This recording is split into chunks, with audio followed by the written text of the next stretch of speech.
Arlene Marinay, then si Sister Rexie Alison Mixon. And ang mga goal sa mga baptize Mixon kay Ted siya Mixon.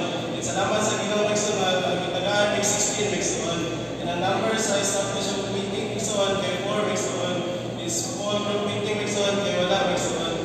And sa MR Mixon 6 siya Mixon pero tora kung establish Mixon. And kaning kumpanan ni Mixon kaya mura ni siya kay recover Mixon. And ang recover 6 Mixon kay 9 Mixon and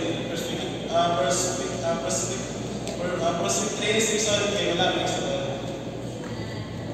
Salamat sa Ginoo mga igsoon sa iglesia sa Surigao City mga igsoon. Usa sa order dito mauman nga ma-recover ang usa ka district mga igsoon. O maka-establish po ang usa ka district mga igsoon. Apan tungod sa mubog nga panahon sa maong congregation, men nga ang buhat ito mga igsoon nga wala pa gyud siya na-establish mga igsoon. Apan ba siya katuloy sa Ginoo mga igsoon nga ang buhat nga nasugdan dito nga dapit nga mahimong makapagayon mga igsoon. Amen.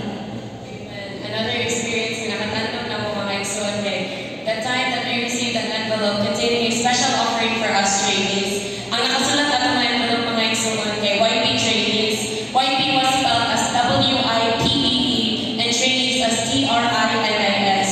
Now if you look at the outward spelling and if you base on the correct spelling, kakaunan dyan siya mga igsoon. However, natandog din kayo ang kasing-kasing atong igsoon na mga igsoon kay within the envelope, there was not a lot, but it was more than enough mga igsoon.